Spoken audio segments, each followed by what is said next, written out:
ഈ പാകിസ്ഥാനും ഇന്ത്യയും തമ്മിലുള്ള യുദ്ധങ്ങൾ നമുക്ക് അത്ര പഴയ കാര്യങ്ങളൊന്നുമല്ല, നമ്മുടെ ഓർമ്മകളിൽ ഇപ്പോഴും ഉണ്ട്. പക്ഷേ പാകിസ്ഥാനും ഇന്ത്യയും തമ്മിലുള്ള ശീത സമരം ഇങ്ങനെ തുടർന്നുകൊണ്ടിരിക്കുകയാണ്. അതൊരു ജലയുദ്ധം കൂടിയായി മാറുകയാണ് എന്ന് കേൾക്കുന്നു. ഒരു ജലയുദ്ധം നടക്കുന്നുണ്ട്, വെള്ളത്തിൻ്റെ പേരിലുള്ള ഒരു യുദ്ധം. അതെ, ഇനിയുള്ള യുദ്ധങ്ങൾ വെള്ളത്തിൻ്റെ പേരിലായിരിക്കുന്നൊക്കെ 5-6 കൊല്ലം മുമ്പ് ലേഖനങ്ങളൊക്കെ വായിക്കുമ്പോൾ ഇതിങ്ങനെ വരണ ഇന്ത്യയുമായി ബന്ധപ്പെട്ട് മനുഷ്യർ തമ്മിൽ വ്യക്തിപരമായി തന്നെ ഇതിനു വേണ്ടി ശുദ്ധജലത്തിന് വേണ്ടി യുദ്ധം ഉണ്ടാവും എന്നൊക്കെ പറഞ്ഞ് പരിസ്ഥിതിവാദികളുടെ പുസ്തകത്തിലൊക്കെ ഇപ്പം നമ്മൾ നടത്തിക്കൊണ്ടിരിക്കുകയാണ്. നമ്മൾ 4ാമത്തെ നോട്ടീസ് ഓഗസ്റ്റിൽ പാകിസ്ഥാൻ അയച്ചു. 1960 നെഹ്റുവും അയൂബ് ഖാനും കൂടി, അയൂബ് ഖാൻ അന്ന് പ്രസിഡന്റ്, നെഹ്റു പ്രധാനമന്ത്രി, ഒപ്പിട്ട ഉടമ്പടി, ജല ഉടമ്പടി, അത് പരിഷ്കരിക്കണം എന്ന് പറഞ്ഞിട്ട് നമ്മൾ 4ാമത്തെ നോട്ടീസ്. അല്ലെ, അന്നത്തെ ജല ഉടമ്പടിയുടെ വിശദാംശങ്ങൾ എന്തൊക്കെയാണ്? അന്ന് പാകിസ്ഥാന് അനുകൂലമായ ഒരു സ്വാഭാവികമായും അങ്ങനെ ആയിരിക്കും. നെഹ്റു അല്ലേ? ആ ഉടമ്പടി വായിച്ചിട്ട് എനിക്കൊരു പിടിയും കിട്ടുന്നില്ല. മൊത്തം പാകിസ്ഥാന് അനുകൂലമായിട്ടാണ് അത് എഴുതി വെച്ചിരിക്കുന്നത്. വെള്ളം മുഴുവൻ അങ്ങ് കൊടുത്തേക്കാം, അങ്ങോട്ട് കൊടുക്കാം എന്നുള്ളതാണ്. അതായത് ഈ പടിഞ്ഞാറൻ പുഴകൾ, സിന്ധു, ജലം, ചിനാബ്, അത് പാകിസ്ഥാന്. കിഴക്കൻ പുഴകൾ രവി, ബിയാസ്, സത്ലജ് ഇന്ത്യക്ക്. ഇത്രയും കേട്ടാൽ സുഖമാണെന്ന് തോന്നും. പിന്നെ അതിൽ പറയുന്നത് എന്താണെന്ന് വെച്ചാൽ, എങ്കിലും കിഴക്കൻ പുഴകളിലെ 80% വെള്ളവും പാകിസ്ഥാന് 135 mm acre million acre feet MAF എന്നാണ് അളവ്. ആ 80% വെള്ളവും നമ്മളുടേതായി മാറിയ കിഴക്കൻ പുഴകളിലെ വെള്ളവും 80% അവർക്ക് അവരുടെ പാകിസ്ഥാനുള്ളത് മുഴുവൻ അവർക്ക് മാത്രമാണ്. നമ്മുടെ 80% അവർക്ക്. അതാണ്. അതായത് ആകെ മൊത്തം ഉള്ള നദികളിലെ 20% വെള്ളം മാത്രം നമുക്ക്. 20%. ആ ഇന്ത്യക്ക് 20%, 33 MAF. ഇത്രയേ ഉള്ളൂ 20%. ഈ പറഞ്ഞ പുഴകളിലെ ഇതാണ് ആ ഉടമ്പടിയുടെ അവസ്ഥ. ശരിക്കും പൊളിച്ച് എഴുതേണ്ടതാണ്. നമ്മൾ ഈ സിന്ധു നദീതടത്തിൽ ഇന്ത്യയിലും പാകിസ്ഥാനുമായിട്ട് 30 കോടി മനുഷ്യർ ജീവിക്കുന്നുണ്ട്. 2 രാജ്യങ്ങൾക്കിടയിലൂടെ ഒഴുകുന്ന നദിയാണ്. ഇത് 1964 കൊല്ലത്തിന് ശേഷം ഒരുപാട് മാറ്റങ്ങൾ ഉണ്ടായി. പ്രത്യേകിച്ച് ക്ലൈമറ്റ് ചേഞ്ച്, പോപ്പുലേഷൻ വർധന, ജനസംഖ്യാ വർധന, ഇതൊക്കെ ആണ് നമ്മൾ ഇത്തരം കാരണങ്ങൾ പറഞ്ഞിട്ട് നമുക്ക് ഉടമ്പടി പരിഷ്കരിക്കാൻ പറ്റുള്ളൂ. കാരണം ഇന്ത്യയും പാകിസ്ഥാനും മാത്രമായിരുന്നെങ്കിൽ കുഴപ്പമില്ലായിരുന്നു. ഈ ഉടമ്പടിയിൽ ലോക ബാങ്ക് ഒപ്പുവെച്ചിട്ടുണ്ട്. ഉടമ്പടിയിൽ എഴുതിയിട്ടുണ്ട്, ഏകപക്ഷീയമായ ഒരു രാജ്യത്തിനും പിന്മാറാനാവില്ല എന്നുള്ള വ്യവസ്ഥ എഴുതിയിട്ടുണ്ട്. അതും പ്രോ പാകിസ്ഥാൻ വ്യവസ്ഥയാണ്, ആവശ്യമില്ലാത്തൊരു വ്യവസ്ഥയാണ്. ഏകപക്ഷീയമായി പിന്മാറാനാവും. കാരണം പാകിസ്ഥാൻ പിന്മാറത്തില്ലല്ലോ. കാരണം അവന് മാത്രം കിട്ടുന്ന ഗുണമുള്ള ഒരു കരാറിൽ നിന്ന് അവർ പിന്മാറില്ല. അപ്പോൾ അങ്ങനെ വേണ്ടായിരുന്നു. ഇന്ത്യ ഒരിക്കലും പിന്മാറില്ലെന്ന് എഴുതി വെച്ചിരുന്നെങ്കിൽ കറക്റ്റായത്. എന്തായാലും ശരിയായനെ. ഇന്ത്യ ഇതുവരെ ഈ പടിഞ്ഞാറൻ നദികളിലെ 20% മാത്രമേ ജലവൈദ്യുതിക്ക് വേണ്ടിയിട്ട് ടാപ്പ് ചെയ്തിട്ടുള്ളൂ.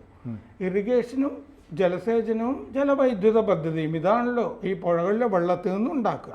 2017 ഈ സാമ്പത്തിക സർവേ എല്ലാ ബജറ്റിനും മുമ്പ് വരുമല്ലോ നിയമസഭ. 2017 ജമ്മു കശ്മീരിലെ എക്കണോമിക് സർവേയിൽ പറഞ്ഞിരിക്കുകയാണ്. ജമ്മു കശ്മീർ സാമ്പത്തിക സർവേ 2017. അവിടുത്തെ പുഴകളിൽ 16,475 മെഗാവാട്ട് ജലവൈദ്യുതിക്കുള്ള ശേഷിയുണ്ട്. അത്രയും പുഴകളിൽ നിന്ന് ഇത്രയും ഉൽപ്പാദിപ്പിക്കാം. പക്ഷേ 3,263.46 മെഗാവാട്ട് മാത്രമേ ഇപ്പോൾ ഉൽപ്പാദിപ്പിക്കുന്നുള്ളൂ എന്ന് എക്കണോമിക് സർവേയിൽ പറയുന്നുണ്ട്. അപ്പോൾ ഇന്ത്യ അതിൽ വേറൊരു വ്യവസ്ഥ, ഇന്ത്യ ഏതെങ്കിലും ഒരു ഡാം പണിതാൽ സംഭരണി ഉണ്ടാകാൻ പാടില്ല എന്ന് പറഞ്ഞിട്ടുണ്ട്. അപ്പോൾ ഇന്ത്യ ഉണ്ടാക്കുന്ന ഡാമുകൾക്കൊന്നും സംഭരണിയില്ല. അപ്പോൾ വെള്ളം ഒലിച്ച് വീണ്ടും അങ്ങോട്ട് തന്നെ പോവുകയാണ്. ചുമ്മാ ഒന്ന് കെട്ടി തടഞ്ഞു നോക്കാതെ മാത്രം ജലസേചനത്തിന്. അതിൽ നിന്ന് വന്നിട്ട് പിന്നെ അങ്ങോട്ട് തന്നെ പോകുന്ന പരിപാടിയാണ് ഇത്. പടിഞ്ഞാറൻ പുഴകളിലെ പാകിസ്ഥാന് അൺറെസ്ട്രിക്റ്റഡ് യൂസ് എന്ന് പറഞ്ഞിട്ടുണ്ട്. പടിഞ്ഞാറൻ പുഴകളിൽ അനിയന്ത്രിതമായ ഉപയോഗം പാകിസ്ഥാന് പറഞ്ഞിട്ടുണ്ട്. ജലവൈദ്യുത പദ്ധതികൾക്ക് വേണ്ടി എങ്ങനെ വേണമെങ്കിലും ഉപയോഗിക്കാം. അതുകൊണ്ട് ഇന്ത്യ എപ്പോഴെങ്കിലും ഒരു ജലവൈദ്യുത പദ്ധതി എവിടെയെങ്കിലും തുടങ്ങുകയാണെങ്കിൽ അത് രാജ്യാന്തര തലത്തിൽ തന്നെ വലിയ ഇഷ്യൂ ആക്കും. പാകിസ്ഥാൻ എതിർപ്പ് പ്രകടിപ്പിക്കും. 2023 ഇന്ത്യ നോട്ടീസ് അയച്ചു, പരിഷ്കാരം വേണം. ആദ്യത്തെ നോട്ടീസ് ഈ 4. അപ്പോൾ നമ്മളിപ്പോൾ വളരെ ഗൗരവത്തിലാണ് കൈകാര്യം ചെയ്തുകൊണ്ടിരിക്കുന്നത്, ഒരു യുദ്ധം പോലെ തന്നെ. സ്ഥിരമായ ഇൻഡസ് കമ്മീഷൻ ഒരെണ്ണം ഈ ഉടമ്പടിയുടെ ഭാഗമായിട്ടുണ്ട്. അവർക്ക് പരാതി കൊടുത്തു. ഇപ്പോൾ ഓഗസ്റ്റ് 30 4ാമത്തെ പരാതി കൊടുത്തു. ഉടമ്പടി പുതുക്കണം, പിന്നെ ഉടമ്പടി പരിഷ്കരിക്കുകയും വേണം എന്ന് നമ്മൾ പറഞ്ഞിട്ടുണ്ട്. ഇനി ഈ ഇൻഡസ് കമ്മീഷൻ്റെ യോഗത്തിൽ ഇന്ത്യ പങ്കെടുക്കണം എന്നുണ്ടെങ്കിൽ പാകിസ്ഥാൻ ഈ വ്യവസ്ഥകൾ സമ്മതിച്ചാലേ നമ്മൾ പങ്കെടുക്കൂ എന്ന് നമ്മൾ പറഞ്ഞിട്ടുണ്ട്. ഒരു അന്ത്യശാസനം പോലെ പറഞ്ഞിട്ടുണ്ട്. അല്ലാതെ ഈ പെർമനൻ്റ് ഇൻഡസ് കമ്മീഷൻ ഇനി യോഗം വിളിച്ചാൽ നമ്മൾ പോകുന്ന പ്രശ്നമില്ല എന്ന് പറഞ്ഞിട്ടുണ്ട്. ഈ പരിഷ്കരിക്കാമെന്ന് പറ, അങ്ങനെയാണെങ്കിൽ ഞങ്ങൾ വരാം എന്ന് പറഞ്ഞിട്ടുണ്ട്. അതുകൊണ്ട് ഈ ഏകപക്ഷീയമായി പിന്മാറാൻ പറ്റില്ല എന്ന് പറഞ്ഞുകൊണ്ടാണ് നമ്മൾ ഈ കാരണങ്ങൾ പറയുന്നത്.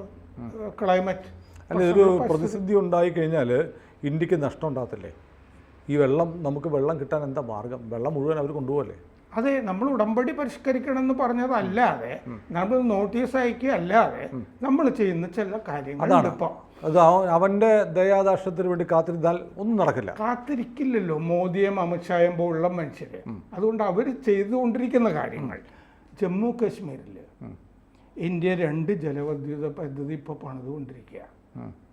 കിഷൻ ഗംഗ, റാത്തിലെ ഈ പാകിസ്ഥാൻ വേൾഡ് ബാങ്കിനോട് ഈ കാര്യത്തിൽ പരാതി അറിയിച്ചിട്ടുണ്ട്. ഇപ്പോൾ വേൾഡ് ബാങ്ക് ഒന്നും പാകിസ്ഥാൻ്റെ പരാതി ഒന്നും കേൾക്കാൻ പോകുന്നില്ല. അവസാനത്തെ ഒരു IMF ലോൺ കൊടുത്തിട്ടുണ്ട്. ഇപ്പോൾ അത് തിരിച്ചു കിട്ടുമെന്ന് അവർക്ക് തോന്നുന്നില്ല. 3 കൊല്ലം കൊണ്ട് തിരിച്ചടക്കണം എന്നൊക്കെ പറഞ്ഞ് പാകിസ്ഥാനൊന്നും നടക്കുന്ന കാര്യമല്ല. ഇനി തരില്ല എന്നും പറഞ്ഞിട്ടുണ്ട്. അപ്പോൾ ഇത് ജലത്തിൻ്റെ പോഷക നദികളിലാണ് ഈ 2 അണക്കെട്ടുകൾ പണിതുകൊണ്ടിരിക്കുന്നത്. അതിൽ ഈ ജലത്തിൻ്റെ ഒരു പോഷക നദി POK വരെ ചെല്ലുന്നുണ്ട്. 330 മെഗാവാട്ട്. ഇതിലൊരു പദ്ധതി ബന്ദിപ്പുര എന്ന് പറഞ്ഞാൽ ഭീകരന്മാർ വാഴുന്ന സ്ഥലമുണ്ടല്ലോ, അവിടെയാണ് ഒരു ജലവൈദ്യുത പദ്ധതി. 330 മെഗാവാട്ട്. അത് 97 മീറ്ററാണ് നമ്മൾ ഉദ്ദേശിച്ചിരുന്നത് പൊക്കം. പാകിസ്ഥാൻ്റെ എതിർപ്പ് കാരണം 37 മീറ്ററായിട്ട് കുറച്ചിട്ടുണ്ട് പലതവണയും. ഈ 2016 യൂറി ആക്രമണം ഉണ്ടല്ലോ, അതിനുശേഷം നമ്മൾ വളരെ രൂക്ഷമായിട്ടാണ് പോകുന്നത്. 2019 നിതിൻ ഗഡ്കരി ഇതൊക്കെ നോക്കിയിരുന്ന ഗഡ്കരി പറഞ്ഞിരുന്നു, കിഴക്കൻ നദികളിലെ, ഇപ്പം മുഴുവൻ അവരെടുക്കുന്നുണ്ടല്ലോ, കിഴക്കൻ നദികളിലെ വെള്ളം ജമ്മു കാശ്മീരിലും പഞ്ചാബിലും ഞങ്ങൾ ഉപയോഗിക്കും എന്ന് നിതിൻ ഗഡ്കരി 2019 മുന്നറിയിപ്പ് കൊടുത്തിരുന്നു. ഇപ്പം നമ്മൾ വേറെയും ഡാമുകൾ പണിതിട്ടുണ്ട്. പഗൽദുൽ, ഉധംപൂർ 1000 മെഗാവാട്ട് ഡാം. ലോവർ കൽനായ് അവിടെ ഒരു ഡാം. 2 ലഡാക്കിൽ ഡാം. ദുർബുക് ഷയോക്ക് ഒരു ഡാം ലഡാക്കിൽ. നിമു ചില്ലിങ് വേറൊരു ഡാം. ലഡാക്കിൽ 2 ഡാം, കാശ്മീരിൽ 2. പിന്നെ കിറു ലഡാക്കിൽ തന്നെ 624 മെഗാവാട്ട്. അപ്പോൾ നമ്മളിപ്പോൾ ഉടമ്പടി പുതുക്കണമെന്ന് അവർക്ക് നോട്ടീസ് അയക്കുന്നുണ്ട്. ക്ലൈമറ്റ് ഇത് മാറുന്നു, ജനസംഖ്യ കൂടിയിട്ടുണ്ട്, ഞങ്ങൾക്ക് അവകാശപ്പെട്ടതാണെന്ന് ഉടമ്പടിയിലുണ്ട്, പക്ഷെ നിങ്ങൾ ഉപയോഗിക്കുന്നു എന്ന് പറഞ്ഞിട്ട് നമ്മളെന്താ ചെയ്യുന്നതെന്ന് വെച്ചാൽ, നമുക്ക് കശ്മീരിൽ ജലവൈദ്യുത പദ്ധതിക്ക് മുഴുവൻ ഉപയോഗിച്ചിട്ടില്ല എന്നൊരു എക്കണോമിക് സർവേയിലെ കണക്ക് പറഞ്ഞല്ലോ, നമ്മളത് ഉപയോഗിക്കാൻ തീരുമാനിച്ചിട്ട് ഇപ്പോൾ അത് ഡാമുകൾ നമ്മൾ പണിതുകൊണ്ടിരിക്കുക. അത് കരാർ ലംഘനമാണെന്ന് വേണമെങ്കിൽ പാകിസ്ഥാന് പറയാം. അവർ പക്ഷേ എവിടെ ചെന്ന് പറയും? വേൾഡ് ബാങ്കിനോട് പറയാം. വേൾഡ് ബാങ്ക് അപ്പം പറയും അവരുടേത് സാധുത ഉള്ള ആർഗ്യുമെൻ്റാണ്. ക്ലൈമറ്റ് ചേഞ്ച് ഉണ്ട്, പിന്നെ വരൾച്ചയുണ്ട് അവിടെ, അതൊക്കെ പറയാമല്ലോ. അപ്പോൾ അതുകൊണ്ട് പരിഷ്കരിക്കണം എന്ന് വേൾഡ് ബാങ്ക് മാത്രം ഒരു നിലപാടെടുത്താൽ. പാകിസ്ഥാനും ബംഗ്ലാദേശിനും നമ്മൾ വെള്ളം കൊടുക്കുന്നുണ്ട്. നമ്മൾ തുറന്നു വിട്ടാൽ കരാർ ഒപ്പിടുമ്പോൾ ബംഗ്ലാദേശ് ഇല്ലല്ലോ. അതെ, അന്ന് മൊത്തത്തിൽ അപ്പോൾ ബംഗ്ലാദേശിന് അതിൻ്റെ ഗുണമുണ്ടല്ലോ ഇവിടെ നിന്നുള്ള അതിൻ്റെ. ഏതായാലും ഇതിപ്പോൾ അനിവാര്യമായ ഒരു കാര്യമാണ്. കരാറിൽ ഒപ്പിട്ട് പോയി എന്നതുകൊണ്ട് നമ്മുടെ മുല്ലപ്പെരിയാറിൻ്റെ കാര്യമുണ്ടല്ലോ, ഒരു കരാറിൽ ഒപ്പിട്ട് പോയി എന്നതുകൊണ്ട് നമ്മളിങ്ങനെ അനുഭവിച്ചുകൊണ്ടിരിക്കുകയാണ്. അതിനുവേണ്ടി ഇങ്ങനെ കേസിന് പിന്നാലെ പോവുക എന്നൊന്നും ഇൻ്റർനാഷണൽ കോർട്ടിലൊക്കെ വേണേൽ കേസിന് പോകാം. പക്ഷെ അതൊന്നുമല്ല, അതിൻ്റെ റിസൾട്ട് വന്നിട്ട് വെള്ളം കുടിക്കാൻ പറ്റില്ല. അതുകൊണ്ട് കരാറൊക്കെ അവിടെ കിടക്കും. നീ കരാർ അനുസരിക്കുന്നില്ലെങ്കിൽ ഞാനും അനുസരിക്കുന്നില്ല. നിനക്ക് മാത്രം ഗുണമുണ്ടാകുന്ന കരാർ എനിക്കിനി അനുവദിക്കാൻ പറ്റില്ല എന്ന് ആർജവത്തോടെ തൻ്റെ ഇടത്തോടെ ഒരു സർക്കാർ തീരുമാനിച്ചാൽ നമ്മൾ ഡാം പണിയും, നമ്മൾ വെള്ളം എടുക്കും. നാളെ വേണ്ടി വന്നാൽ പാകിസ്ഥാന് വെള്ളവും കൊടുക്കില്ല. കരാറിൽ എന്തായാലും നമ്മുടേതാണെന്ന് എഴുതി വെച്ചിട്ടുണ്ടല്ലോ. അതെ, നമ്മുടെ നദിയിലെ വെള്ളം എങ്ങനെ കൊടുക്കണമെന്ന് നമ്മളാണ് തീരുമാനിക്കുന്നത്. അങ്ങനെ ഒരു ഇടപെടൽ ഉണ്ടാവാൻ ഒരു മോദി സർക്കാർ വരേണ്ടി വന്നു. മാത്രമല്ല നെഹ്റു എന്ത് പോക്കൃത്തരാണ് ഈ ചെയ്തത്. അല്ല, നെഹ്റു ചെയ്ത മുഴുവൻ പാകിസ്ഥാന് വേണ്ടിയല്ലേ ചെയ്തത്. പാകിസ്ഥാന് വേണ്ടി ചെയ്ത എത്രയോ കാര്യങ്ങൾ നമ്മളിങ്ങനെ എക്സ്പോസ് ചെയ്തിട്ടുണ്ട്. പക്ഷേ ഇതിപ്പോൾ എന്തായാലും ഇപ്പോഴത്തെ സർക്കാർ വളരെ ആർജവത്തോടെ നമ്മുടെ ജലം, നമ്മുടെ നദികളുടെ ജലം നമ്മുടേതാണെന്ന് പറയാൻ വേണമെങ്കിൽ എന്തെങ്കിലും കൊടുക്കാം. നമ്മുടെ കയ്യേറിയ സ്ഥലം നമ്മൾ പിടിക്കുന്നത് പോലെ തന്നെ നമ്മളുടെ കയ്യേറിയ പുഴകളും നമ്മൾ തിരിച്ചു പിടിക്കുന്നു. കയ്യേറിയതല്ലോ, വെള്ളിത്താലത്തിൽ വെച്ച് നെഹ്റു കൊടുത്തല്ലേ, അത് നമുക്ക് അവകാശപ്പെട്ടതാണ്, നമ്മൾ തിരിച്ചു മേടിക്കണം. ഏതായാലും ശുഭസൂചകമായ ധീരമായ നടപടിയാണ് കേന്ദ്ര സർക്കാർ ചെയ്യുന്നത്. മോദി സർക്കാരിന് അഭിവാദ്യങ്ങൾ. കൂടുതൽ വാർത്തകളും വിശേഷങ്ങളും നിങ്ങളിലേക്ക് എത്താൻ ABC മലയാളം സബ്സ്ക്രൈബ് ചെയ്യുക, ബെൽ ബട്ടണും അമർത്തുക.